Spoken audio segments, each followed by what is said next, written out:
A very good evening to all of you. Thank you all for being here on a Saturday evening or morning or afternoon, whatever it is, in whichever part of the world you are. So welcome on behalf of Lupin. Uh, I'll just share my screen and set the ball rolling. All right, here we go. So welcome on behalf of Lupin and Prism, the division that caters to cardiology. This is going to be the agenda. The welcome, introduction, context setting, a very short, it says 10 minutes, but I'll finish it off in 5, 6. And then the main event of the day, the emerging role of Rivaroxaban across ASCVD and the entire spectrum, and followed by the Q&A session. So simple agenda. I'm going to be your host, that's me, and the most important criteria about me are mentioned here. In today's time, if we don't have a email ID and a cell number, I guess we are a non-entity. So anyway, that was just on a lighter note. I'm Vice President, Head Medical Affairs at Lupin, and also a family physician. Education is MBBS MD from Maulana Azad Medical College. And the experience is pretty diverse, right from research, R&D, and at NIH in USA to the long innings in pharma, which is continuing right now in here, and also simultaneous practice. So why does Lupin have these meetings? I mean, all companies have these meetings, but Lupin has a particular objective in mind. I mean, it's all ultimately healthcare that we cater to is all about clinical practice. And it stems, and clinical reasoning is a very important part of it. And the most important cog in the wheel is clinical experience. Let's just take a quick review. I will be zipping through these slides in the interest of time, but don't mind that. The central point will not be missed. There are limitations of RCTs and guidelines. So at the beginning, let me just disclaim. RCTs remain the gold standard for validation of any drug, device, therapy, what have you. So I'm not taking away anything from RCTs. They are an indispensable tool, okay? But they have limited importance. They usually, if you take all the, RCTs in a particular molecule, you'll often get confused. There is conflicting evidence, there's incomplete evidence, and Rivaroxaban is a classic example, and every molecule for that matter. The applicability of group results to an individual patient is another issue, because all the the p-values and the hazard ratios and the NNTs and everything, they're group variables. They're not individual. They're not necessarily applicable to single patients. And also these days with the obsession with hard endpoints, that is always a percentage of the patients who exhibit or don't exhibit it. And when you're dealing with an individual patient across the table, you can't talk in terms of percentage. The day I start telling my percentage, you have a 67% chance of being treated, he's just going to leave me and go to another doctor. So we can't talk in terms of percentage when we are dealing with an individual patient. Also, you take a great landmark trial, 5,000 patients followed up for 5 years, declared at this XYZ conference, and when the results are announced, 79% efficacy, everybody stands up and applaud. I mean, that's the usual scenario. Fine. I mean, it is indeed a great, creditable achievement, and it needs to be applauded. And it's a fantastic efficacy, fantastic molecule. But 79% efficacy means 21% failure. Why did those 21% patients not respond? The drug has no bias, the therapy has no bias, the device has no bias. So there is something else going on besides the design of the trial. Also, the cohort selection versus an individual patient. Cohort selection is engineered. It is willful. It is dictated by certain criteria. But one patient walking into my clinic, I have no choice. I can't tell him, no, you have to conform to that particular trial population. Otherwise, I can't give you this medication. That doesn't work. So those are certain limitations. There are many more, but we'll not go into that. Guidelines are also guides. And I mean, they're really definitive. They can never be situation specific. They are based on available, collective, and selective publications, because they are limited by quality of evidence and levels of evidence. Anything that does not meet the criteria, that trial is wiped out. It is not taken into consideration. But that trial also, in spite of all its flaws, may have some important clinical messages for a practitioner. So also remember, I mean, like take for instance the topic of today. The guidelines will tell us how to use DOACs. They will not tell me, should I use Rivaroxaban, should I use Apixaban, should I use Dabigatran, should I use Edoxaban, etc. So there are a lot of questions which are not answered by guidelines also. But clinical practice, though it is beyond RCTs and guidelines, it has to be guideline driven. There's no question about that.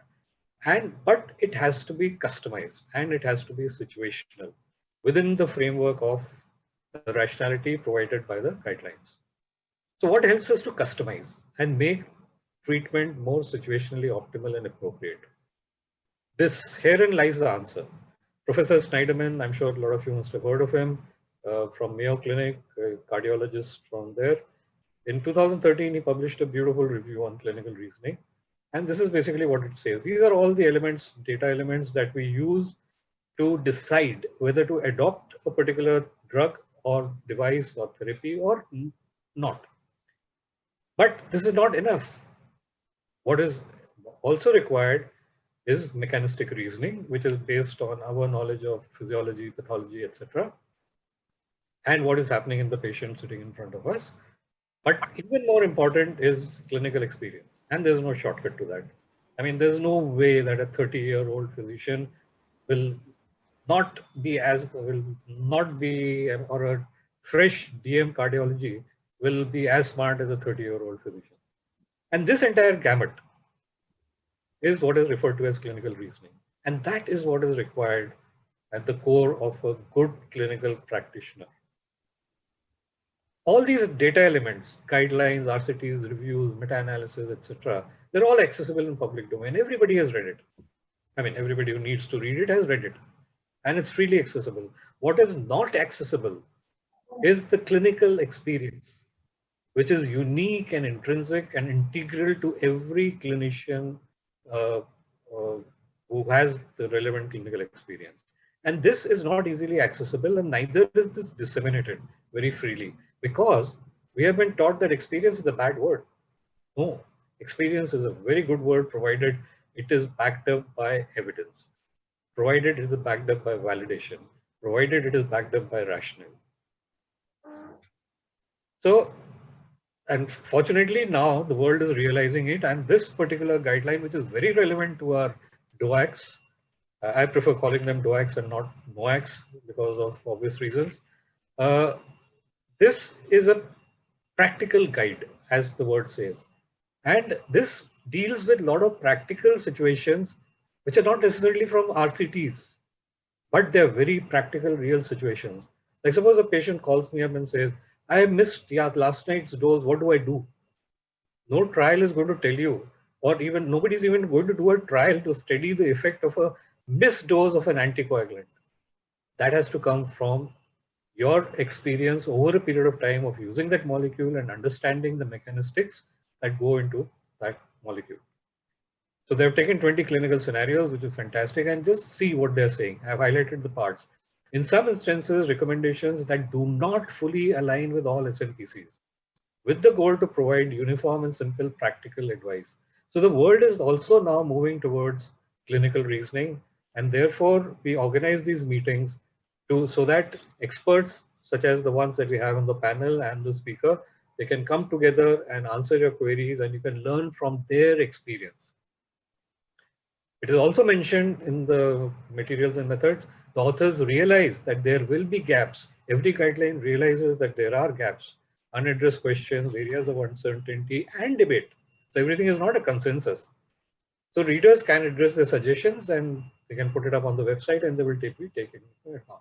So this is what the world is moving towards, clinical reasoning, and the most important element there is clinical experience. This is what I call the lifespan of the professional lifespan of a doctor or any professional for that matter. We've all been students, we have acquired knowledge, we have become professionals, we have practiced, we have become successful, we have acquired, some of you have acquired exceptional clinical experiences, and you are proclaimed as experts. So there is a need for experts to share these exceptional clinical experiences, both locally within India and globally in forums such as these. So with that, I will end my brief discussion to reiterate the importance of clinical experience. And I would request the panelists and the speakers to bring in as much of their clinical wealth of experience into the discussion as possible. So the star of the evening is going to be Professor Dr. John Ackelboom. You have all heard of him. I mean, if you have not heard of him, I don't know which journals you're reading. He's professor of Department of Medicine at McMaster University, senior investigator and a hematologist. He's holder of these prestigious awards, Heart and Stroke Foundation Career Award, and also the Jack Hirsch Population Health Research Institute Chair in Thrombosis and Atherosclerosis. His focus in research is on preventing and treating thromboembolic disease and bleeding, and on voluminous amount of work that totals more than 650 articles in peer-reviewed journals. And the most important part, since 2014, he is amongst the top 1% most cited researchers in clinical medicine. So who better than him, with all his experience in thromboembolic disease and bleeding complications and preventing all that, to come and address all of you. So thank you, Professor, for being here. I will shortly be handing over to you. But before that, let me introduce the two exceptional, as I mentioned, the exceptional experience experts from India, Dr. J.C. Mohan from Delhi and Professor Soumitra Kumar from Kolkata. And they've all, I mean, we have seen them all in action, and welcome Dr. Mohan and Dr. Kumar. We hope to have some fantastic advice from you also during the discussion. So with that, I will hand over the session and stop sharing this. Professor Eichelbaum, the stage is all yours.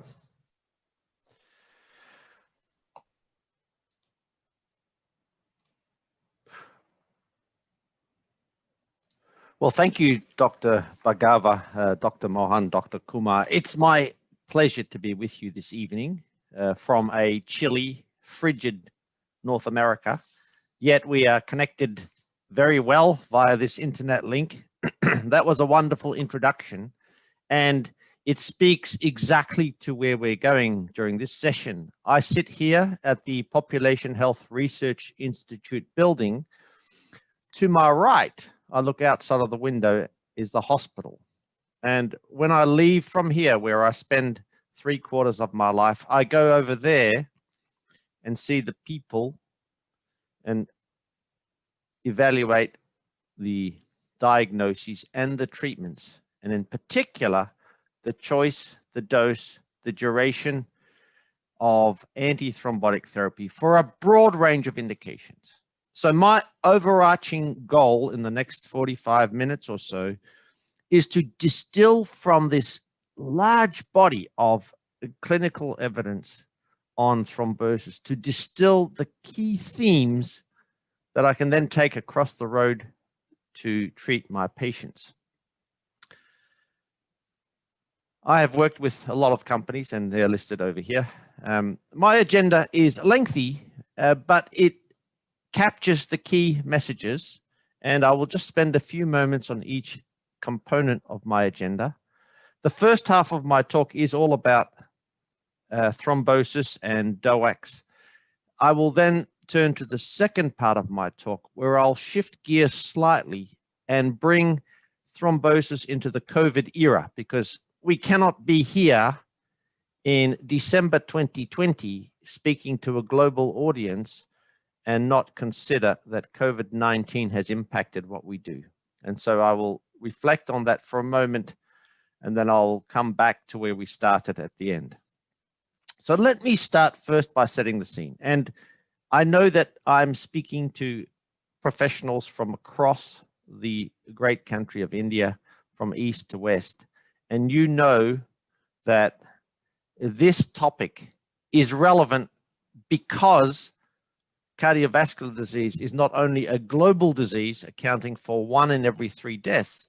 In India, it affects an estimated 50 million people, a staggering statistic.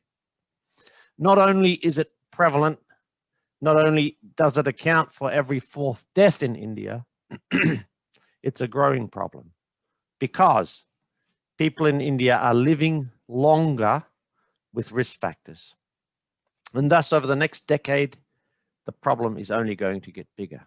So why is this important? Well, we need effective strategies to tackle the burden of atherothrombosis.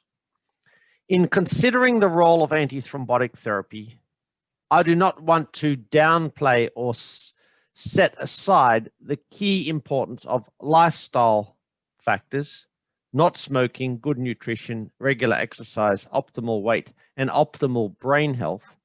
I do not want to set aside the importance of risk factor modification.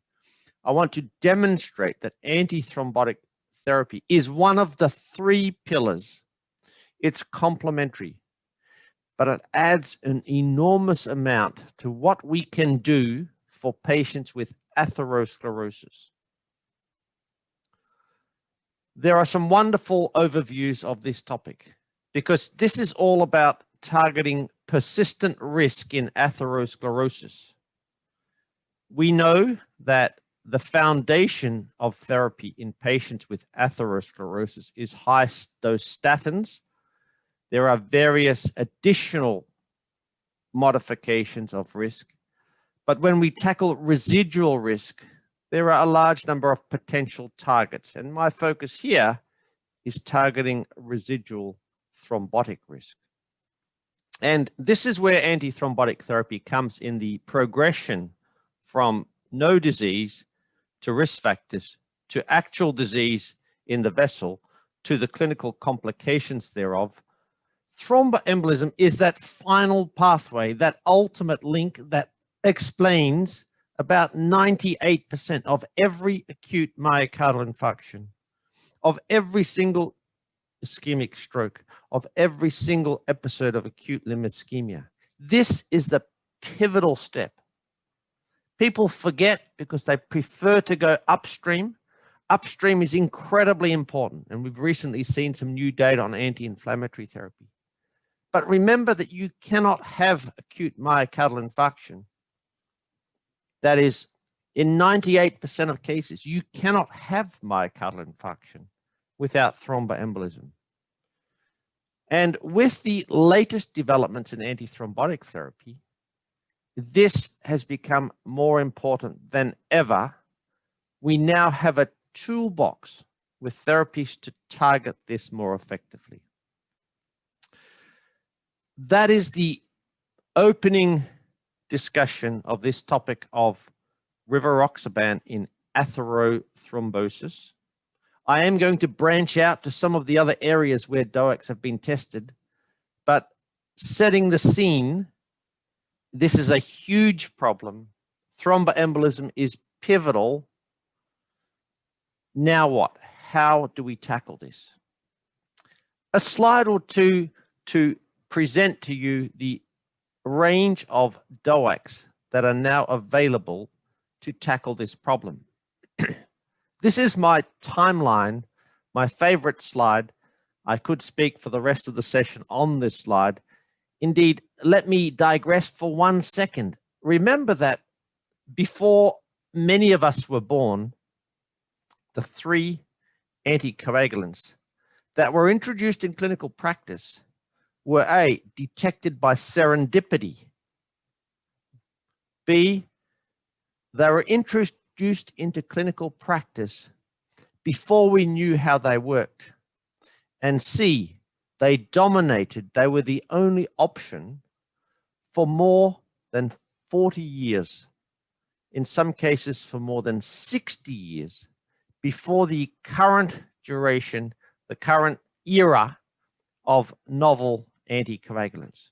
Our attention is on the novel or the direct oral anticoagulants, but it wasn't long ago. In fact, when I graduated in medicine back in 1988-89, at that time, we still only had heparin, warfarin, and Hiraden. We've come a long, long way. Now, DOACs today in 2020 are, without question, the foundation for the prevention and treatment of venous thromboembolism, for the prevention of stroke in atrial fibrillation. The DOACs have displaced the vitamin K antagonists for very good reason. They are more convenient and they are safer, particularly in Asian populations. And you in India, of all nations, are amongst those who derive absolutely the greatest benefits of DOACs. I'd suggest to you that the safety advantages of DOACs are magnified in Indian population, and I will show you some data thereof. This should be a key consideration when tomorrow morning you sit with your patient in your clinic and you have to select a therapeutic option. Remember that the safety advantages are magnified. The available therapies globally, dabigatran, rivaroxaban, apixaban, and edoxaban. In your country, I don't think you have edoxaban yet, although probably in India, with such expertise in drug development, someone has got this drug somewhere. But you can correct me if I'm wrong. The advantages of DOACs are self-evident. Again, I can distill this into a simple sentence. They are A, much more convenient, B, much safer, and C, at least as effective, and in many cases, more effective. Therefore, they are the principal choice of oral anticoagulant. Now, what about rivaroxaban? Now, I've worked with all of the DOACs. They are all excellent therapies. I'm going to tell you a little bit more detail about rivaroxaban. Let me start by saying that mechanistically, it works as a dose-dependent direct inhibitor of coagulation factor 10A. And I will come back to this again later as well. It was the second DOAC approved for atrial fibrillation, not the second DOAC to be approved, excuse me, but the second DOAC for atrial fibrillation. It works instantly. It's rapidly absorbed. It reaches a peak plasma concentration within a couple of hours, and its half-life is around 12 hours. Why is that important? It's important because historically, we had to wait for 5 days for warfarin to work, and we had to stop it 5 days in advance of a procedure. With this mechanistic information, I can plan surgeries and procedures across the road here at the hospital with confidence, knowing that if I hold it the day before, I can do most surgeries, and restarting afterwards, when I restart, within hours, my patient is protected. I can also use it in advanced kidney disease because it's only 1/3 renally cleared. This is a critical point. We often forget. We have this concept that DOACs can't be used in kidney disease. Again, I'll talk more about that, but nothing further from the truth. We do routinely use DOACs in kidney disease. So we've talked about the burden of disease. We've talked a little bit about the general principles of DOACs. I'm going to mention now specifically what DOACs have done for us in clinical practice, and then I will turn to the COMPASS trial. So this is just one slide to cover trials involving many tens of thousands, indeed over 100,000 patients. Rivaroxaban is the single most widely studied DOAC, without question, in randomized trials. It is the single most widely approved DOAC. It is the DOAC with the most clinical proven indications. It is the DOAC that many physicians worldwide reach for as their trusted #1 choice for anticoagulation. That is not to say that the other DOACs are not good. They are excellent. But the reason that rivaroxaban has had such a reach is because it's so widely studied, it's so widely approved, it's so widely available. Indeed, it's approved for stroke prevention and atrial fibrillation, for the treatment of DVT, for the treatment of PE. And remember, here, you can start patients directly on a DOAC. It can be used for long-term secondary prevention of DVT or PE. It can be used for the prevention of DVT in surgical patients, for the prevention of VTE in medical patients. It's now even being used in COVID patients. Another story, not officially approved, but they are acutely medical patients, so it makes a lot of sense. And finally, it's approved to reduce the risk of major cardiovascular events in patients with a recent acute coronary syndrome in some countries, and in almost every country for chronic prevention in patients with coronary artery disease or peripheral artery disease. Let me turn my attention to the COMPASS trial.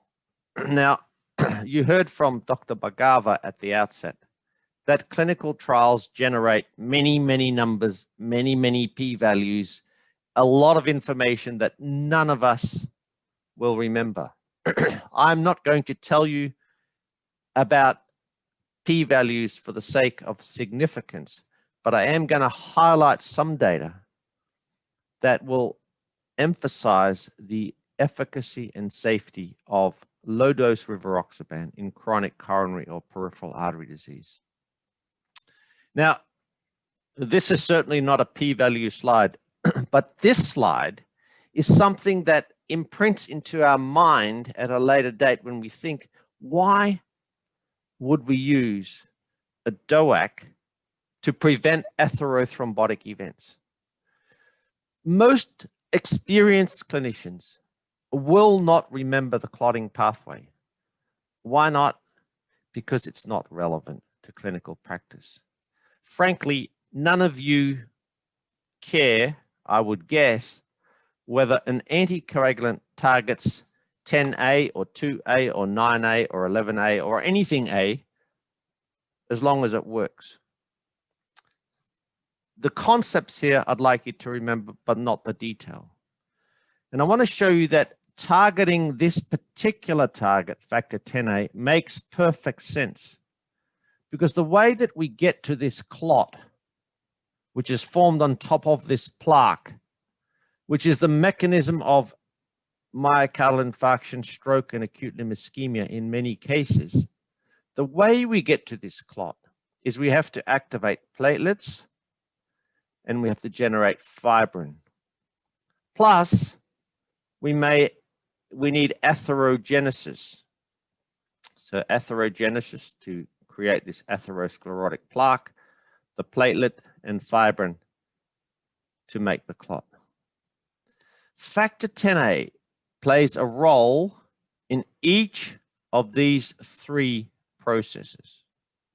So if you remember nothing else, Rivaroxaban is a perfectly logical mechanistic choice to use in chronic coronary or peripheral artery disease. It stops us making this thrombin. Thrombin activates platelets. Thrombin cleaves fibrinogen to form fibrin. And factor 10 directly targets cells via PAR receptors and thereby can be atherogenic. If we can block this spot here, we have enormous potential, not only to prevent thrombus formation, but to prevent atherogenesis. Well, what's the evidence that Rivaroxaban works? And you've all seen these curves. They're Kaplan-Meier curves. There's relative risk reductions and there's p-values here. There is a bottom line. And the bottom line is that in atrial fibrillation, Rivaroxaban has become established as one of the leading therapies for stroke prevention because it's effective, it's safe, and it has once daily convenience. That's the entire ROCKET atrial fibrillation trial shown on one key slide. Now, what about in atherothrombosis? So here we're going from atrial fibrillation to coronary or peripheral artery disease. This field, this story has been less extensively told.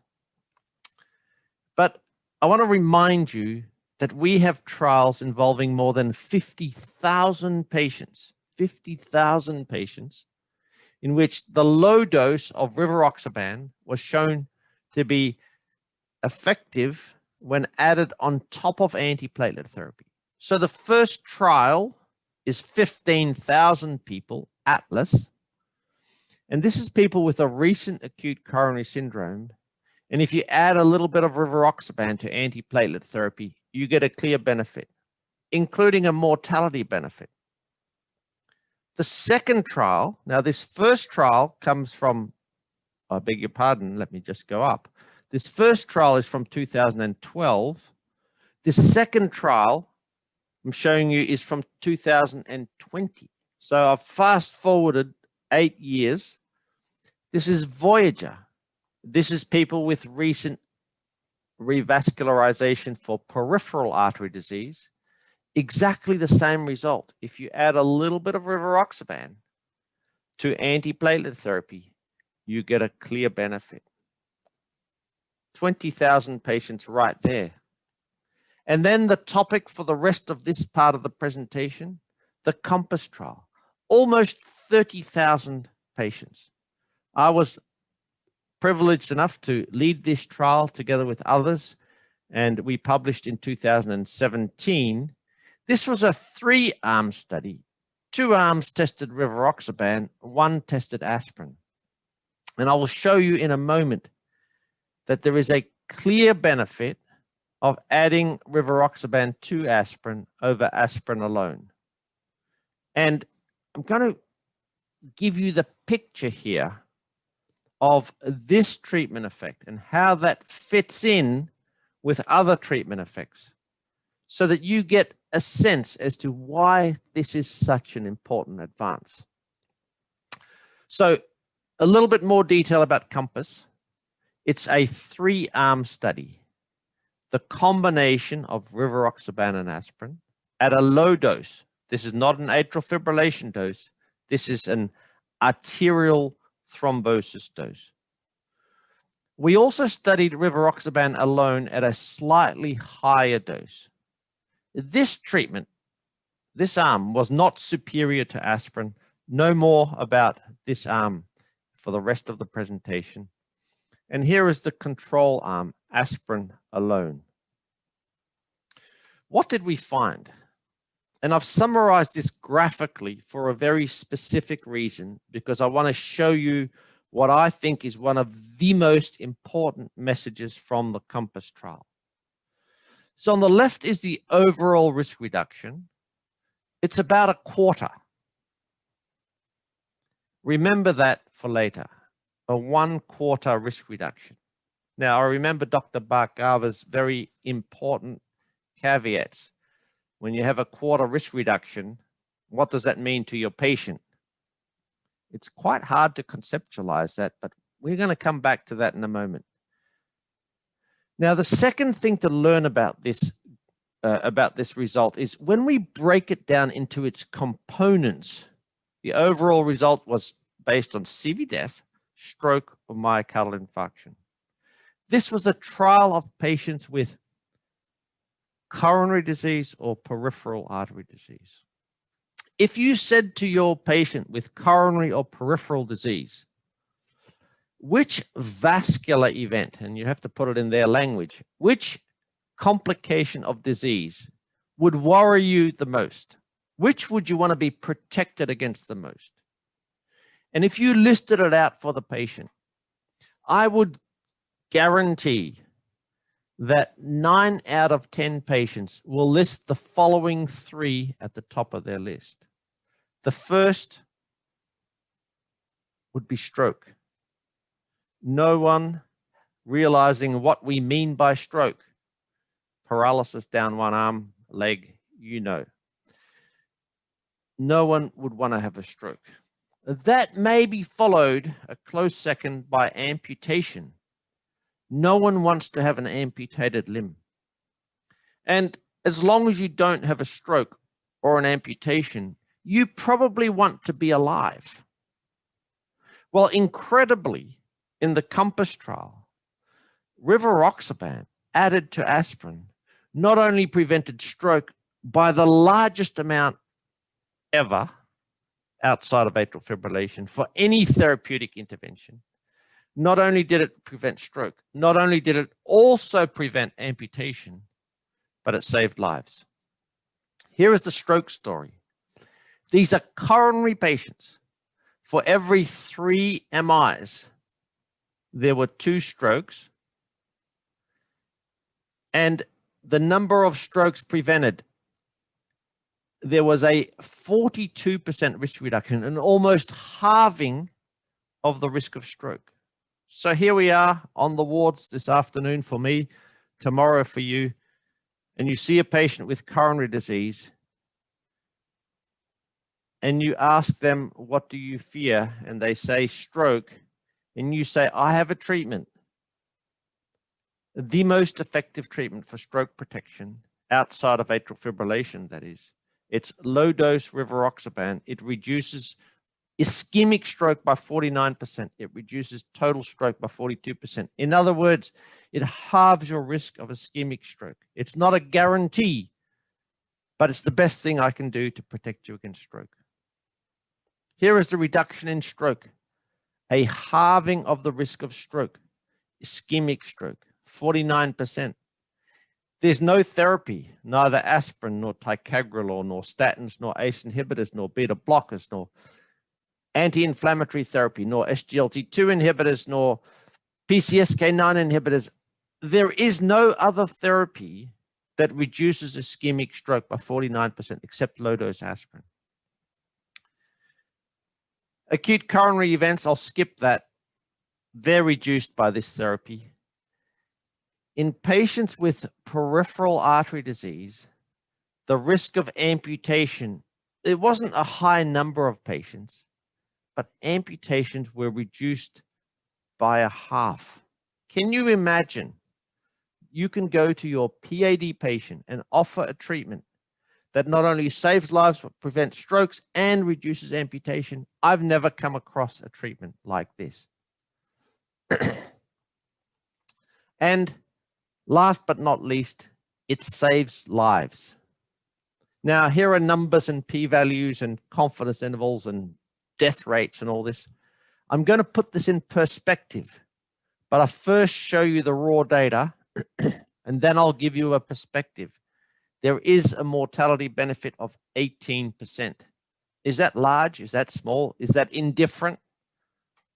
I'll show you in a moment. But remember that on average, in the trials of statins, on average, if you use a statin, you reduce mortality by about 10%.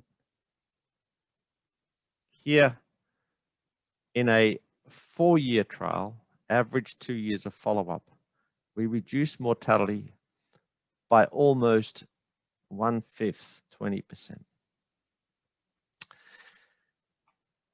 The greatest challenge, the greatest barrier to the appropriate use of antithrombotic therapy is bleeding. Because every person who prescribes antithrombotic therapy has in the back of her or his mind the concern, I don't want to cause bleeding.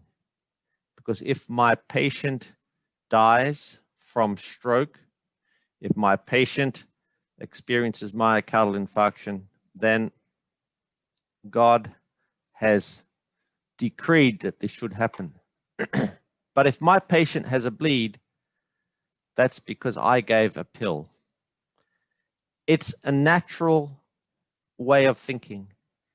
It's actually an irrational way of thinking, but I am part of that too, because I don't want to be responsible for a bleed.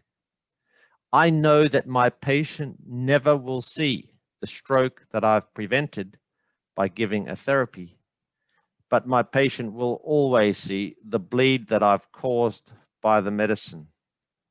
And that is, I think, for today, the one challenge as you leave this symposium.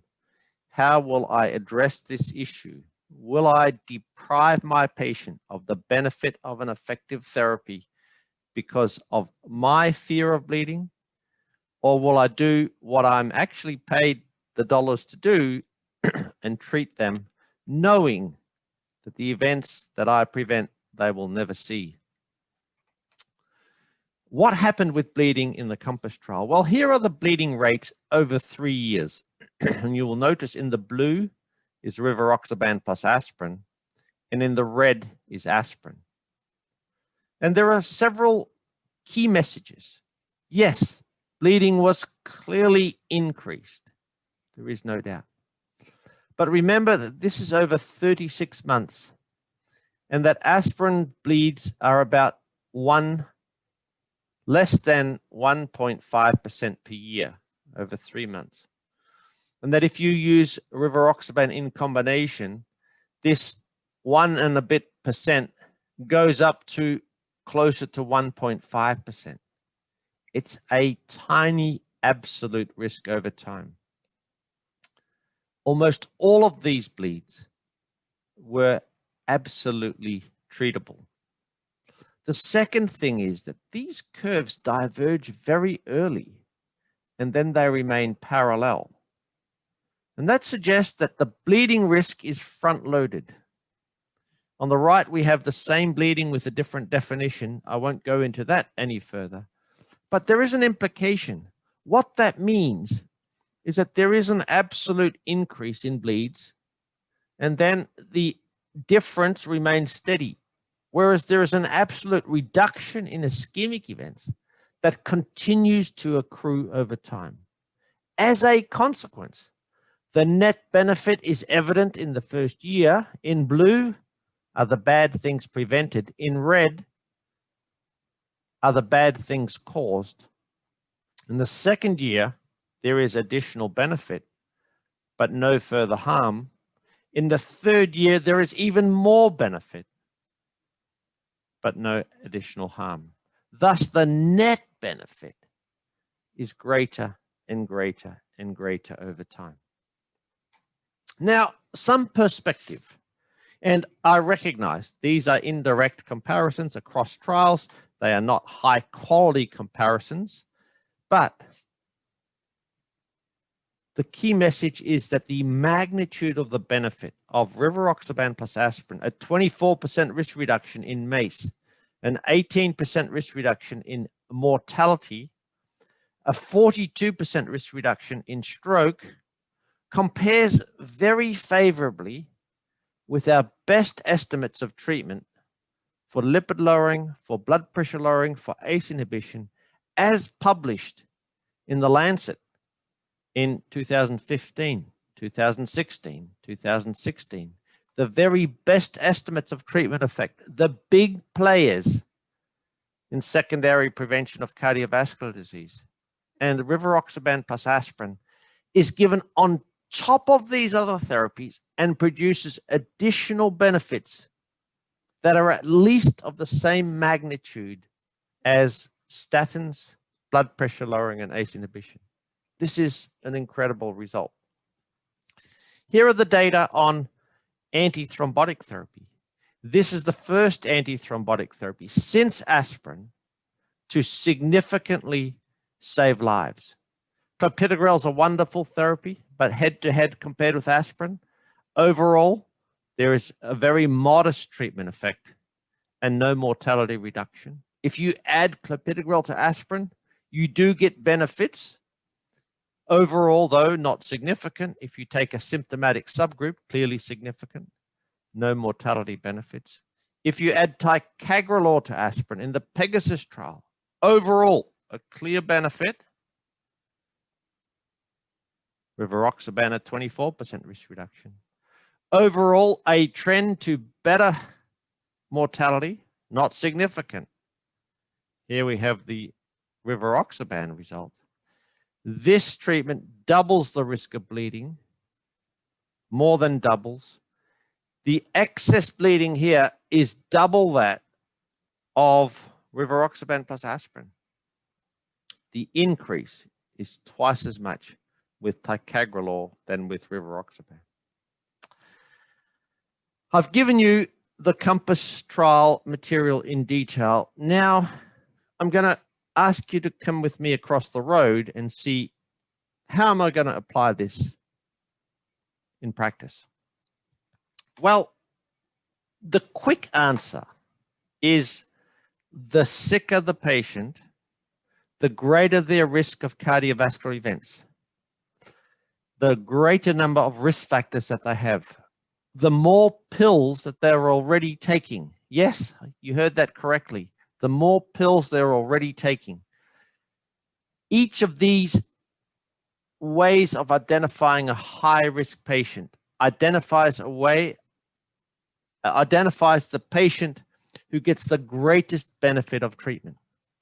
Overall, in the population, there are a certain number of events prevented per 1,000 patients. If we have a patient with coronary disease and diabetes, the benefit is bigger than the average. If we have a patient with coronary disease and renal impairment for a DOAC, the benefit is bigger than the average. If we have a patient with mild or moderate heart failure and coronary disease, it's a larger benefit. And the greatest benefit of adding Rivaroxaban to aspirin is in patients with chronic coronary or peripheral artery disease who has disease in more than one vascular bed, for example, in the brain and the heart, in the heart and the lower limbs and the brain. The more extensive the disease, the bigger the benefit. So my first choice this morning, my time, when I go to the hospital, if I see a patient with coronary and peripheral artery disease, I think the pillars of prevention, lifestyle, statins, ACE inhibitor, Rivaroxaban plus aspirin. Because I know that patient has the most to lose. They want less strokes, they want less amputations, they want less mortality and less MI. This is a great treatment for them. Now, Rivaroxaban has been the most extensively tested DOAC in atherothrombosis, in atrial fibrillation, in venous thrombosis, prevention and treatment in randomized trials. The wealth of information that we have from randomized trials is supported by a consistent body of evidence in community-based observational data. And again, very briefly, I want to show you a brief snapshot of this. So if we take Rivaroxaban in the Xantus study, this is a study in the community of patients with atrial fibrillation, we notice that if we use this routinely, we have low rates of stroke, low rates of all types of stroke, and low rates of mortality. These rates compare favorably with the rates in the trials. What this means is we can, with confidence, take this approved therapy, use it in our clinical practice, and we can, with confidence, expect to see similar results to those we saw in the trials. The same applies in terms of bleeding. Here are some data across a range of community-based studies, and here we simply present the event rates.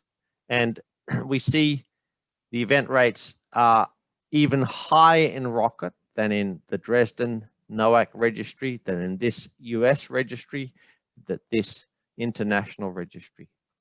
So, of course, the risk profile varies across these studies, so we ought not to overinterpret this, but it is a very consistent body of evidence. The higher the CHAD score, the higher the event rates, but the very consistent and coherent data. If you use Rivaroxaban, in this case in atrial fibrillation, you should expect to see similar results to those that were achieved in the trials. It is an absolute continuum of consistency. This is seen in atrial fibrillation. This is seen in venous thrombosis. There are currently observational studies in atherothrombosis, and you can expect to see a very consistent pattern.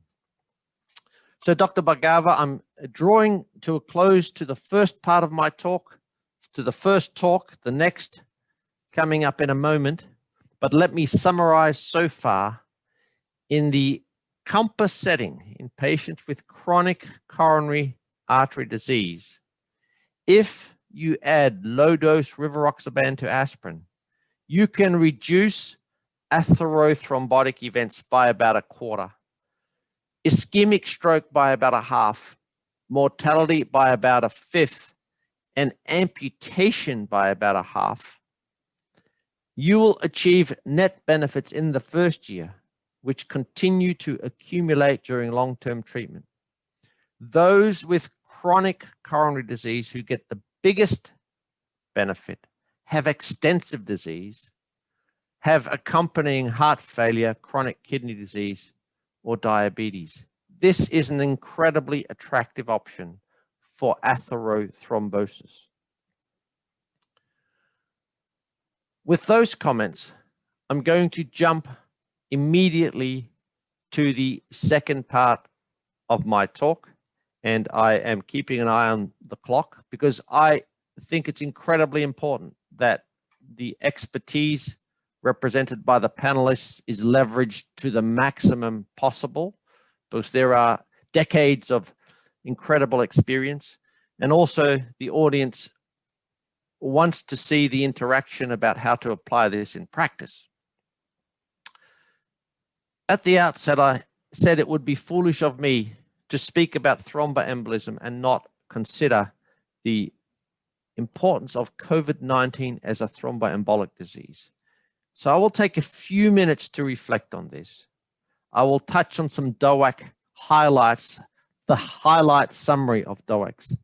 I will remind you that DOACs have not conquered the entire world. There are some unresolved issues, and I might just take a moment to point at where anticoagulation is going in the future.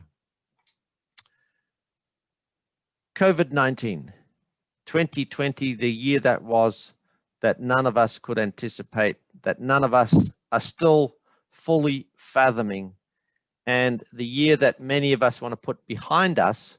We want to look to 2021 and a vaccinated world where we no longer have to live lockdown lives. No one knows what 2021 will bring. Only God knows what the year will bring. There is some optimism that many countries have invested in vaccines, and we're seeing them rolled out right now. But the big question is, A, will all the world get the vaccines? Because there's no point in Canada having 9 doses per head of population, because no one needs 9 doses. And if Canada is immunized, but the rest of the world is not, we're still going to have a lockdown world because it's a global environment. The second problem, as you all know, is as countries get richer from left to right, people are less likely to believe that the vaccine is safe.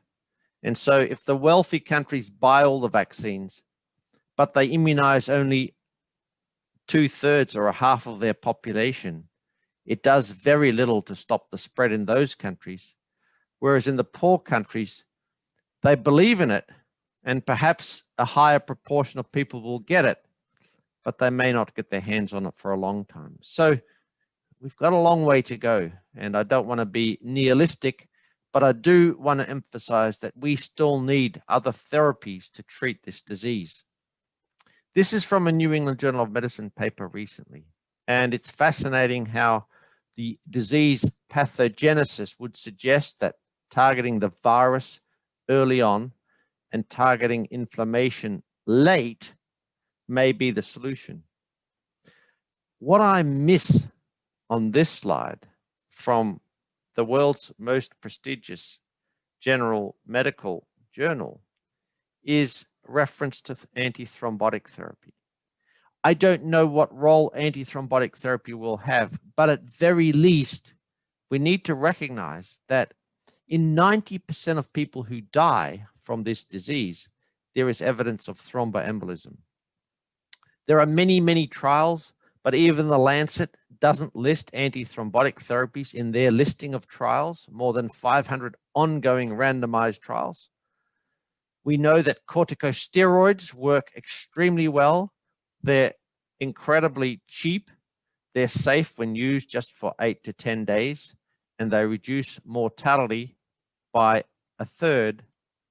But we've learned from the WHO trial that remdesivir, for all the hype, seems useless. It doesn't save lives. Hydroxychloroquine, I don't know that there is a single therapy in COVID-19 that has been shown so often to be useless. Lopinavir is useless, and interferon is useless. The point being, we need more therapies, and I think we desperately need antithrombotic therapies, because not only do a third to a half of ICU patients have thrombosis, which is seen mainly in the venous side, but also arterial, but in addition to large vessel thrombosis, there is frequently small vessel disease. And when we do a post-mortem here in New York, just a small number of people, we see that 72% of people who die have small vessel thrombi in their lungs. Another 1/3 have large vessel thrombi.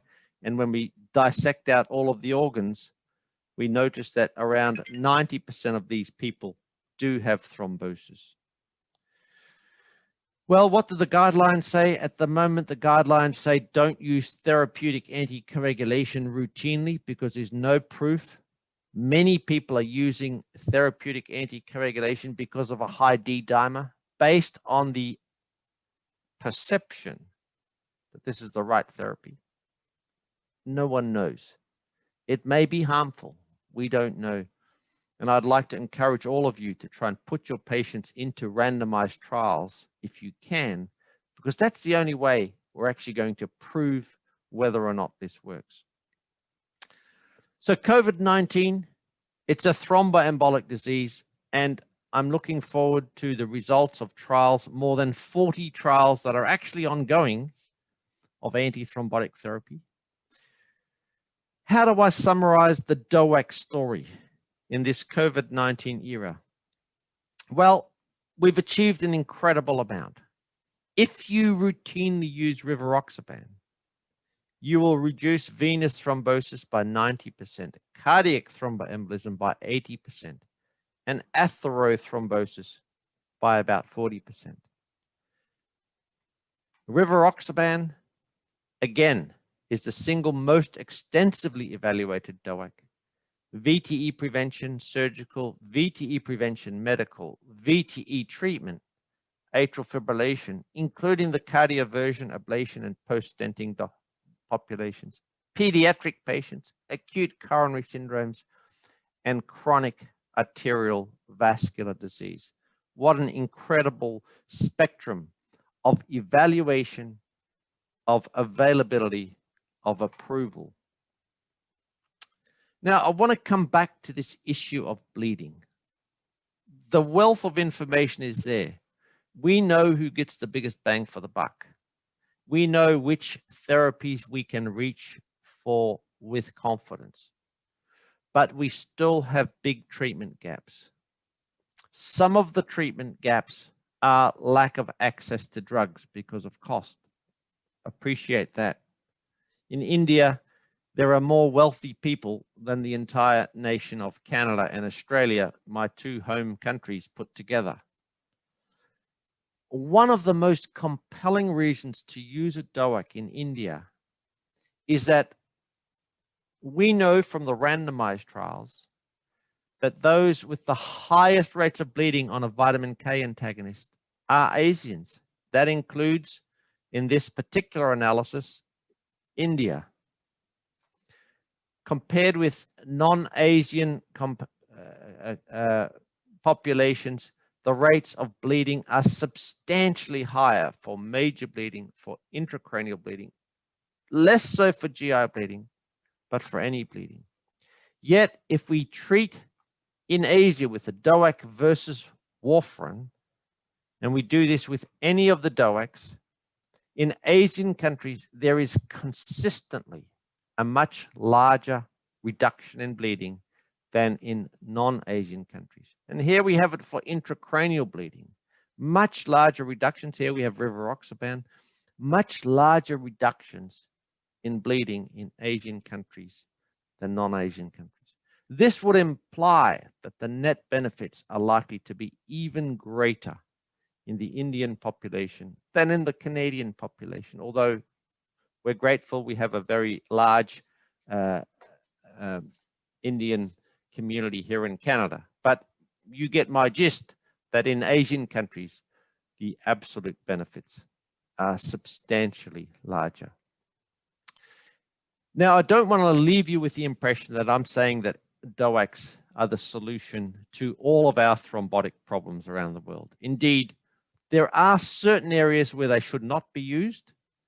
Mechanical heart valves, I do not recommend. In fact, on the contrary, I specifically recommend against the use of DOACs. In antiphospholipid antibody syndrome, in end-stage kidney disease, we haven't done the trials. In advanced liver disease, and in certain drug-drug interactions. We can use them in certain settings of chronic kidney disease or chronic liver disease, and certainly in obesity, but there are some unresolved issues and we need to tread forward carefully. And then there are certain indications where they have not been well studied. We're starting to use them in LV thrombus and in thrombosis in unusual sites. So I do want to leave you with that caveat. The biggest problem is underuse. They're underused. Again, there's misconception about the benefits. There's overestimate of patient bleeding risk, and there is fear of bleeding. One of my favorite studies that I want to show you, a very simple study published 20 years ago by one of my colleagues here at McMaster. 120 patients, persons, 60 physicians, 60 patients were asked a simple question. I have a treatment. My treatment will prevent one stroke. You can be protected with one less stroke. It may be the only stroke you ever have. But to avoid one stroke, how many bleeds would you be prepared to endure? Is it 1? Is it 2? Is it 5, 10, 20, more than 20? Physicians were mixed. They were spread across the entire spectrum. But patients, 1/2 of our patients said that they would take more than 20 bleeds to prevent one stroke. Completely out of proportion to the number of physicians who felt that way. It reminds us as physicians, when we choose anticoagulants, we're not treating ourselves, we're treating our patients. And we got to listen to our patients. Many clinicians avoid anticoagulants when they perceive that the bleeding risk is too high. And I'm going to challenge you and say that way of thinking is fundamentally flawed. If we have increasing CHAD score in atrial fibrillation, as the score goes up, the bleeding risk goes up. As the score goes up, the stroke risk goes up. But the stroke risk vastly outstrips the increase in the bleeding risk. So that the higher the risk patient is, the greater the potential absolute benefits for stroke protection are. I admit, a high bleeding risk patient, we need to look after carefully.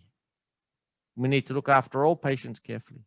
But we should not deprive them of anticoagulation unless there is some unacceptable, some absolute contraindication because of previous intracranial bleeding or recurrent bleeds or active bleeding that would preclude them from getting an anticoagulant.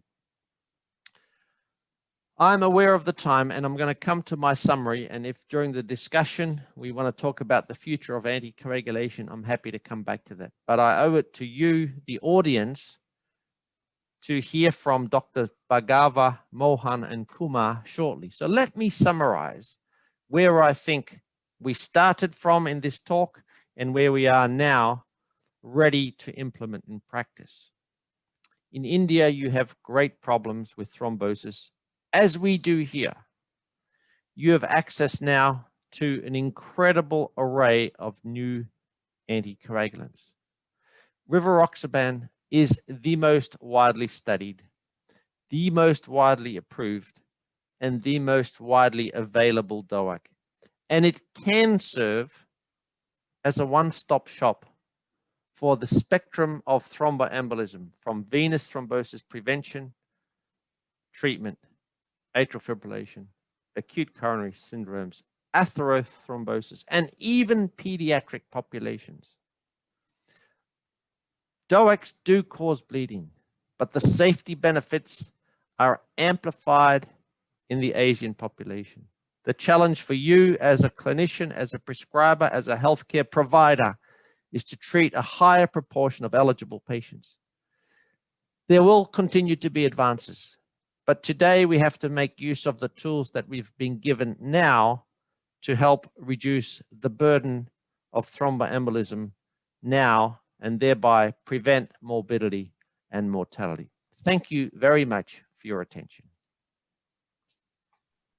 Thank you, Professor. That was, I think, one of the best clinically relevant and inspirational talk on DOACs that I've ever heard. Thank you very much for that. I will change the format just a little bit. Before going over to the questions, I would like to spend 2 minutes with Dr. J.C. Mohan and Dr. Soumitra Kumar each to just summarize their experiences with DOACs, with Rivaroxaban, etc. And then we will move on to the questions. I have the list of questions with me. But Dr. J.C. Mohan, would you like to share your experiences in 2 minutes? Thank you, Dr. Eichelbaum, for taking us through the entire spectrum of use of Rivaroxaban. And I'm a strong believer that a drug like Rivaroxaban would and is already helping us save lives, save limbs, and of course save heart and the brain. There is no doubt about it. You rightly said there is a challenge to use it widely. And of course, we should give up the therapeutic inertia. The use in this country has been progressively rising. And the biggest benefit so far of Rivaroxaban, biggest advantage was once a day. So the compliance and adherence were much, much better. We have realized that a prophylaxis which has to be lifelong, twice a day just doesn't work in this country. And so despite the fact that the competitors have repeatedly hammered the fact that bleeding in Rocket AF was similar to warfarin, we never stopped using Rivaroxaban, or we were using probably more than any of the two agents, simply because we thought it provides compliance and adherence. And you rightly showed data from the Zentus. If you compare apples and apples, bleeding is no excess actually, and certainly bleeding would be better than less than with warfarin. So overall, my own feeling is that now with the greater availability and cost effectiveness having come up in India, we would be using drugs like Rivaroxaban to a great extent and the widest possible spectrum, including chronic coronary artery disease and peripheral vascular disease. At the moment, when I look at my colleagues, they are essentially using the drug for non-valvular atrial fibrillation, number one. For DVT prevention, orthopedicians are using a lot. We have been using for pulmonary embolism treatment. But the fourth thing, as far as chronic coronary syndromes are concerned, people have confined this agent largely to individuals with polyvascular disease involving having the limb involvement. But I believe that we need to expand the indications, go beyond these limited indications, especially in chronic coronary syndrome. And data is so compelling with regard to reduction in all-cause mortality and cardiovascular mortality. and is so big benefit actually, and the number needed to treat are so good compared to aspirin. Actually, after aspirin, that's the only drug which really will reduce mortality. So I thank you, and we probably have learned a lot about this. We feel that we are encouraged by your actually conviction in the molecule, and it would help us a lot in actually prescribing it more often. Thank you, Dr. Can Dr. Soumitra Kumar, your experiences? Yeah, can you hear me? Yes. Yeah, just to add to what Professor JC just said, once daily dosage is a big advantage. And I will now very recollect in very few words that I had prescribed this medicine to one gentleman who came down to India from Canada, incidentally, to spend the last years of his life, and he was suffering from atrial fibrillation in the background of a dual chamber pacing. So I do not know why I chose.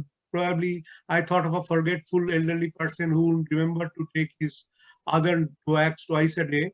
So I opted for Rivaroxaban, and that was about 10 years back when Rivaroxaban, maybe 8 years back, when these DOACs had just arrived.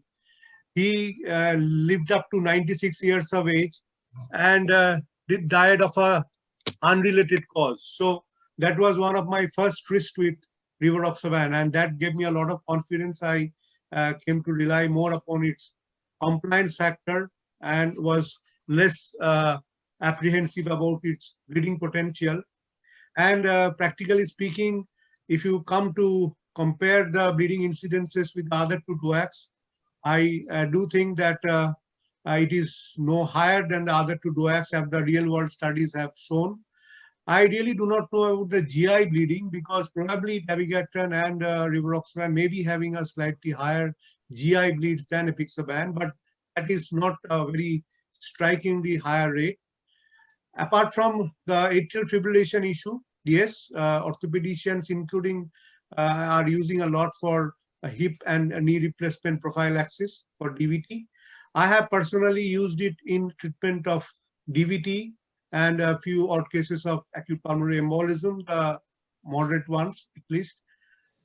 Regarding the use in chronic coronary syndrome and peripheral arterial disease, I must say that I have not really begun on this because I think the problem has to be sorted out in this country. We now have too many choices, too many guidelines, too many risk scores to be calculated regarding the thrombotic risk, bleeding risk. So life is not very easy for us practitioners to make a right choice in a given patient. So we really need to streamline the guidelines and our choices so that people find more confidence in choosing the right antithrombotic combination in a given patient. But given the evidence, of course, I would like to use it more often in high risk. I mean, the recent non-STEMI guidelines of ESC 2020 has at least laid down who is a high risk chronic coronary syndrome and who is a moderate risk for chronic coronary syndrome. So given those guidelines, I think the use of Rivaroxaban in the chronic coronary syndrome and chronic polyvascular disease for that matter is going to increase. Thank you very much, Dr. Soumitra Kumar. I'd like to, there are two questions on COVID from the audience. So I will take that up first because of the contemporary nature. And then one question from me to Dr. Eichelboom, and then we'll go back to nothing. So the COVID is centered around, let me just summarize it for you, Professor. What should be the dose, how long to give it, and is D-dimer, a high D-dimer, the criteria for giving it, and how do we monitor? Yeah, so this is a very fascinating issue because we have the mechanism of COVID-19 on the one hand. We know that it causes hypercoagulability, and that hypercoagulability is evidenced by a high D-dimer level. The second thing is we know that it causes thrombosis, venous, arterial, and small vessel. Therefore, it makes sense for clinicians to use antithrombotic therapy. which they have widely adopted. We base that on common sense, on expertise, and that's reasonable. But we have to be very clear that no one knows. And there are no proven benefits of antithrombotic therapy. And for that, we have to do trials. So I would say, firstly, please, colleagues in India, if you can put a patient in a trial, that must always be your number one priority. Because what happens is, if we start to incorporate guidelines to use experimental therapy, then we will never, ever get an answer. So with that caveat, put that aside. Well, if we then have a patient, this morning I will see COVID patients in the ward. If we have COVID patients and we are concerned about thrombosis, what do we do? I think it's reasonable to say the higher the D dimer, the more hypercoagulable they are, the more likely they are to get a benefit. Therefore, I think for critically ill patients, if I can't put them in a trial, I will discuss with the ICU doctor and make a recommendation often to use an antithrombotic if the D dimer is high or they're in critical care. Second, my choice personally, we're doing a trial of low dose Rivaroxaban and Aspirin because we can target thrombin and the platelet. Yeah. So we like to deal with both. So if we can do that, I do that for 28 days. Okay. But of course, that's in the context of a trial. There are variations on that theme. People use Rivaroxaban 10 milligrams alone. People have used other DOACs. People use low molecular weight heparin. But I think for sick people, 28 days is reasonable. Okay. All right. So Dr. Sandipan and Dr. Surendra, I think that more or less answers your question. I mean, this is not the last word, but this is the most reliable version that we have heard with regard to how long you should continue and how to monitor and when to start. Okay, one question from me, based on your slide on the mechanism of Rivaroxaban, which if it actually acts at all those three levels, would it not make sense? I mean, of course, this is not validated, but I'm still posing the question. Would it not make sense to start it at the low dose in stable CAD as early as possible? I think that would make sense, because if you can not only modulate thrombosis, but also modulate the underlying atherogenic process, then the earlier the better. It's like statin. As soon as you know you're prone to the disease, you start early. On the other hand, that has to be balanced against the cost and complexities of treatment. So there is some sort of balance.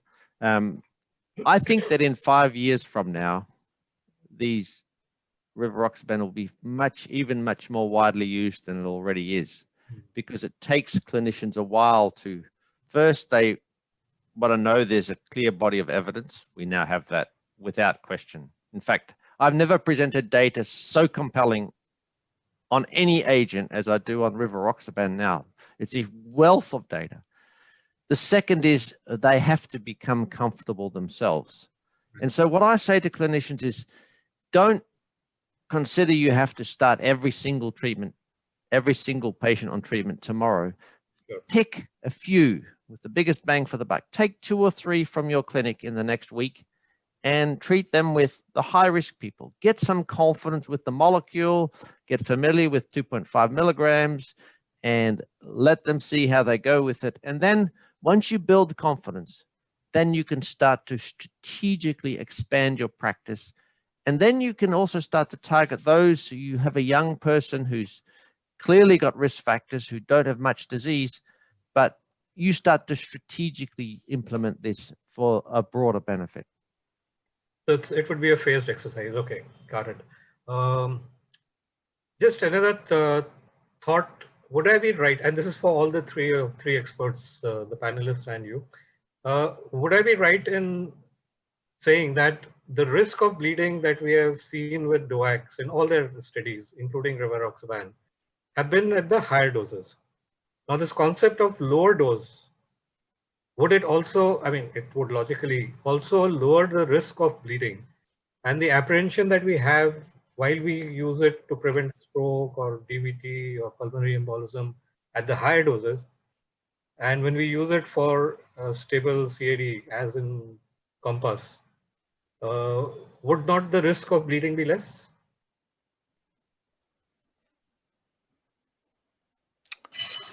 I'm going to let my panelists, Okay. let the panelists speak first. I've spoken a lot. Sure. So the point is that direct the thrombin inhibitors, direct or indirect, actually, especially in this context, Rivaroxaban has been shown to cause more bleeding than aspirin. One thing is certain: if you compare head-on the two agents, there is about 50% excess bleeding with Rivaroxaban compared to aspirin. And you combine the two, that addition thing gets added on. So we know that bleeding would be more even with the 2.5 milligram twice a day. We saw the same thing actually in Compass also. The issue, and there of course 5 milligram BD also and 2.5 BD. 5 milligram BD was the isolated dose which was used compared to aspirin. So the bleeding is an issue, but the point again, as Dr. Eichelbaum said, how much we are ready to accept is an issue. Physicians are risk averse. We don't want any bleeding, but a patient who doesn't want to lose a limb or the brain and is willing to take some risk of bleeding. So the way we think and physician and the patient thinks are different. I would much rather believe that if you are looking at BARC bleeding 3 to 5, BARC 3 and 4, BARC 3 bleeding, needing hospitalization or needing a transfuser maybe once in a year, I wouldn't be worried too much actually if I'm preventing really the major issue like stroke or mortality for that matter. But the bleeding would be more. Dual pathway inhibition, antiplatelet and antithrombotic, are going to have more bleeding than dual antiplatelet therapy. But the advantage is what the dual antiplatelet can't do is in certain areas is more like peripheral vascular disease, critical limb ischemia, preventing major amputations. There the drug certainly has far bigger advantage regardless of the bleeding risk. There I would use it, I won't care for the bleeding risk. Yeah, if I can make a comment there. Yes, Dr. Soumitra Kumar, please. Yeah, while Compass has no doubt shown that adding Rivaroxaban over aspirin increases the bleeding risk, but in the Adherence trial, if you remember, Apixaban and aspirin almost had the similar kind of bleeding, although the efficacy of Apixaban was much higher to aspirin. So let's make no mistake that aspirin doesn't have any bleeding risk. But if you add to that the net clinical benefit, that is of course there for no DOACs. I mean, it's not there with antiplatelets, at least for AF. And we are trying to take off aspirin as much as possible in the regime soon after a complex PCI or a ACS, for that matter, also after the Twilight and the Tycho trial. On the other hand, we are now, based on the Compass trial, trying to make an extended treatment with Rivaroxaban plus aspirin. I would have been the happiest person if Rivaroxaban alone would have worked as well as it did versus aspirin, but it didn't somehow. So we have to combine aspirin with Rivaroxaban, but let's not underestimate aspirin for the risk of bleeding. And if you can look at the bleeding risk in the Pegasus trial and the Compass trial, Ticagrelor or aspirin almost had the same bleeding risk, if not a little bit higher, although we definitely cannot compare directly the two trial populations. I mean, it's not scientific, but just for the sake of comparison, if you look at the bleeding incidence, it was almost the same. So don't make a mistake that antiplatelets don't cause bleeding and a dual pathway inhibition causes more bleeding. Right, okay. If I could just add to the last point, Dr. Kumar, I think that was that's one really critical point for the audience. In fact, in the Pegasus trial, there was twice the excess of bleeding than there was with Rivaroxaban. So Rivaroxaban actually has a lower risk of bleeding when added to aspirin than Ticagrelor to aspirin. And I think that's something that many of the audience won't appreciate, that in fact it's a lot safer. So in other words, maybe that low-dose Rivaroxaban with an antiplatelet, namely aspirin, might be safer than a dual antiplatelet? Oh, I don't think we should say it might be. If we look at the data, Yes. there's a 2.3-fold increase in bleeding with adding ticagrelor to aspirin, whereas if you add Rivaroxaban to aspirin, it's 1.7. So it's almost half. All right. That's pretty conclusive. Okay, thanks. One last question from the audience about bleeding, and then we'll move on to some other issue. Dr. Tasuduk, how to manage bleeding if it occurs? I mean, of course, it will depend on where it's coming from, I'm sure. Since there's no antidote for Rivaroxaban available in India, so how do we manage this bleeding? Dr. J.C. Mohan or Dr. Soumitra Kumar? So let me take that question, because we have a pretty good experience with Rivaroxaban. And last 8 years, I have seen only one case of bleeding with Rivaroxaban, GI bleed, and I use PCC. Actually, the Octaplex is the name of the thing, the active PCC which is available in India. It costs, well, I will just tell Dr. Eichelbaum that it costs about $400, roughly about that much of money. And it just worked, actually. I'm not too much concerned about having a specific antidote and making too much about it. How much Rivaroxaban I'm writing? Or maybe I write about 15, 20 prescriptions a month. What have I seen a major bleeding in 8 years? One case. So what do I say? That do I need a reversal agent so badly? I don't need that badly, actually. And I can do with the PCC. I can do pretty well with PCC. There may be a situation where PCC takes a little longer time.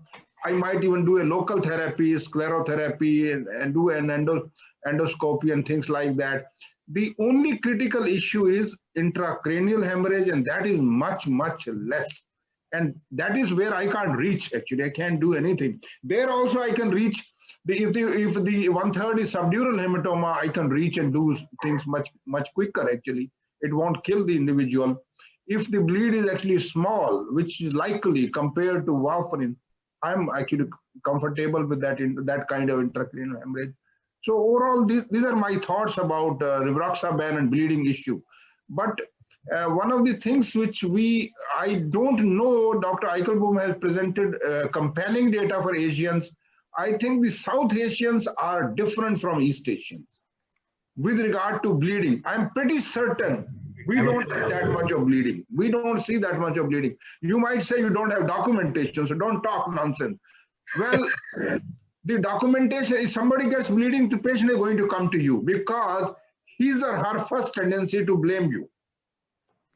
So the patient will always come to you. Correct.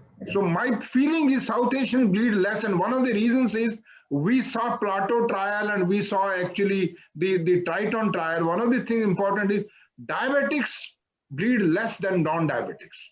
Actually, they have more prothrombotic state, more proplatelet state, and they bleed less with actually adapt or this thing. And we Indians have 10% diabetes, another 25% pre-diabetes. And my gut feeling is we are actually higher risk of developing thrombi and probably would not bleed as much. That's my theory, actually. That's my way of thinking.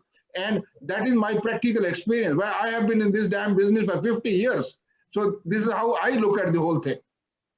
Perfect. That's a very interesting perspective. And I think that it's something that everyone who's listening to this, do keep a lookout on that. And also, I would just like to reinforce one point, that every great medical discovery that has ever happened has come from the astute observation of an astute clinician. It has only got validated by trials. But the first indication that something may be happening is something like what Dr. J.C. Mohan has pointed out. I mean, I'm not saying that that is exactly what is happening, but it's something worth keeping a watch on your patients and keeping tabs on. Now, that's a very interesting perspective. Thank you very much, Dr. J.C. Mohan. Dr. Soumitra Kumar, any takes from you on this? No, I would fully agree with Professor Mohan that the incidence of bleeding is definitely less. And I just, referred to one case. And ever since I have not encountered, any higher risks of bleeding with any drugs for that matter. And that includes Rivaroxaban in a big way. So bleeding is really not a problem, provided, of course, you don't use it rampantly and in patients who are suffering from, for example, from a genitourinary malignancy or something untreated, and you start on DOAC, the patient is bound to bleed. So, I mean, if you choose your patients properly, guide them. I mean, I have seen very little incidents of bleeding.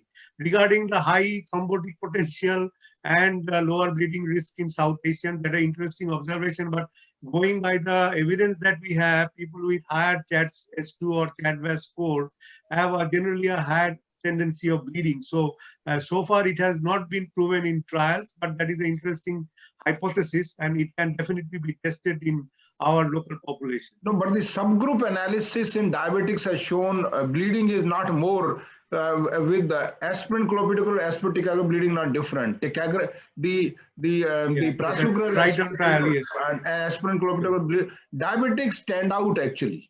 They don't bleed that much. And but just one comment, if I may. Yeah, The, please, yeah, please go ahead.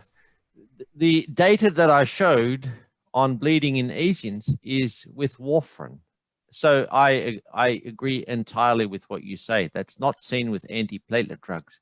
But I was specifically making the point that in the randomized trials, when you look at bleeding rates in Asian populations, and I know that including India, in Asia, it's a very broad population. But generally, if you look at the bleeding on warfarin, in Indian populations, in the trials, they have a higher rate of bleeding than non-Asians. It's something unique to vitamin K antagonists. And in that context, I think the DOACs are particularly beneficial because they have greater safety benefits in Asian populations. So I endorse entirely what you're saying when you think about ticagrelor or you think about dual antiplatelet therapy or aspirin. We don't see that contrast. So I do agree that warfarin has a specific issues in India. The TTR is much less, more like less than 40%. That is not the only issue. The issue is quality of INR monitoring is so dismal that people may be taking doses which are causing more bleeding. And this has been our major concern. The DOACs have the strongest, compelling indication. You don't have to look at the INR. But I have been frustrated for a long time. We have tried hard. We ran valve clinics. We did everything. In fact, the last 50 years of clinical practice, I did everything. I realized I can't find any way I can get the handle on warfarin in any patient. Okay, now we'll move on from bleeding. I think there's some other questions also waiting. Just a minute, where is this? Yeah, in patients of CAD, we have a lot of evidence with the Rivaroxaban. So does that make it the natural choice, or are there certain patient subsets where you would want to use Rivaroxaban, or I mean, is it free for all? Professor, would you like to start off? Well, I think it's very clear in chronic coronary or peripheral artery disease, the options are aspirin, clopidogrel alone, No, so aspirin alone, clopidogrel. I'm sorry, allow me to interrupt you. My question was, like, are there any particular type of patients or any indicators in those patients which suggest to you that these patients are better suited to receive Rivaroxaban in addition to aspirin? The high-risk patient is the best suited. The high-risk polyvascular disease, diabetes, chronic kidney disease, mild to moderate heart failure. They're the high-risk people who are best suited to Rivaroxaban. Okay. Can I make some additions to the list? Yes, sir, because please. I just referred to the 2020 non-STEMI guidelines. There are some technical points in the coronary artery disease. If the patients have already 3 or more stents implanted, the stent length, left main lesions or bifurcation lesions, history of stent thrombosis, then patients with recurrent MI, and patients who have MI at a younger age, or have a new lesion developing very fast within 2 years of a previous plastic. So these are some categories which have been added to the list that Professor Eichelbaum just mentioned. So I think the high risk and moderate risk is many of these, but without symptomatic CAD. I mean, that kind of segregation has been made. So, okay. Any thoughts on which DOAC to use in CAD, in DVT prevention, stroke prevention? I mean, Rivaroxaban obviously seems to have a lot of documentation and benefits, but do you always use Rivaroxaban? I think I could start by saying that in chronic coronary or peripheral artery disease, you have no choice but to use Rivaroxaban because none of the others are shown to be effective. In fact, in arterial thrombosis, Apixaban's trial was stopped because of excess bleeding. The Bigatran trial did not progress, and Zymeworks trial didn't progress, and the Adoxaban hasn't been tested. So we're really left. Rivaroxaban is the only option. But I'll let my colleagues speak about atrial fibrillation and venous disease.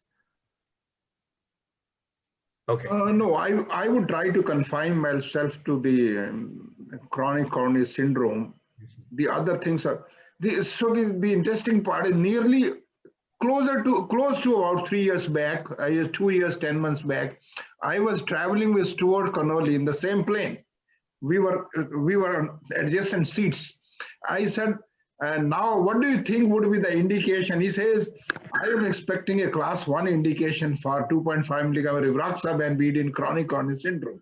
I think we're mighty disappointed. The reason is with that kind of solid data with regard to reduction in all-cause mortality and cardiovascular mortality after aspirin, if the aspirin is a class 1 indication, Rivaroxaban 2.5 BD should have been a class 1 indication. But so are the people who write guidelines and their thinking in their wisdom that the 2A, which is the 2020 guidelines, actually includes Rivaroxaban as well as ticagrelor and also clopidogrel. In fact, I mean it excludes prasugrel.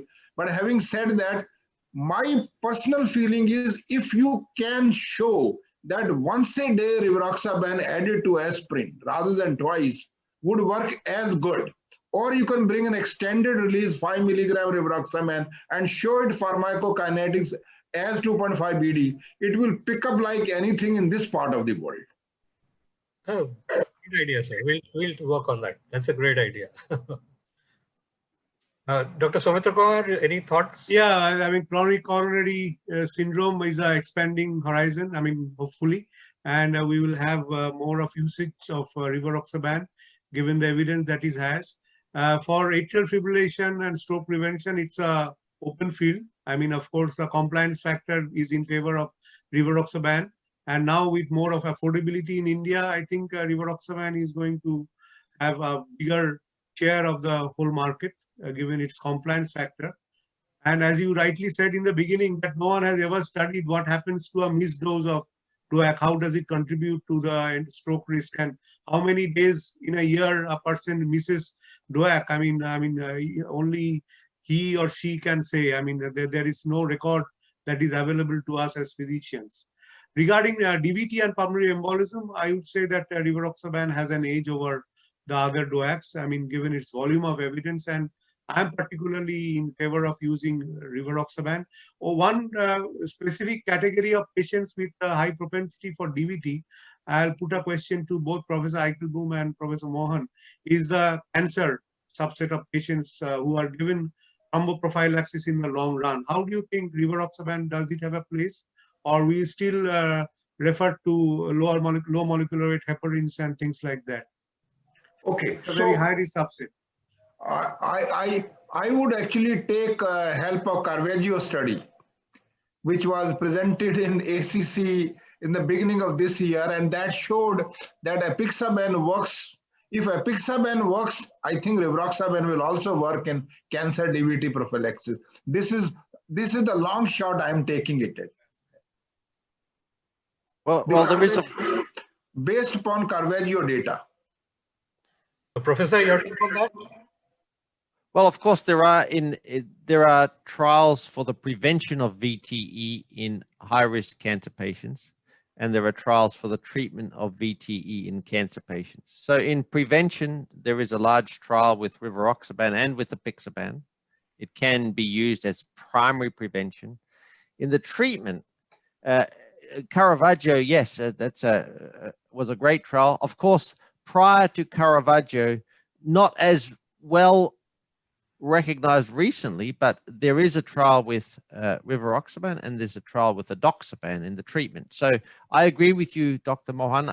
There's no doubt that Rivaroxaban is effective for primary prevention of VTE in cancer patients, and it's effective for the treatment of VTE. Okay. Another point that I think Dr. Soumitra Kumar brought out is the issue of adherence. Now, central to this use of DOACs is the necessity for the patient to adhere to the treatment. And there are a lot of, I mean, at least 2 real-world studies that I've come across, which have specifically studied adherence. And they've had all the DOACs. And Rivaroxaban seems to have the best adherence history.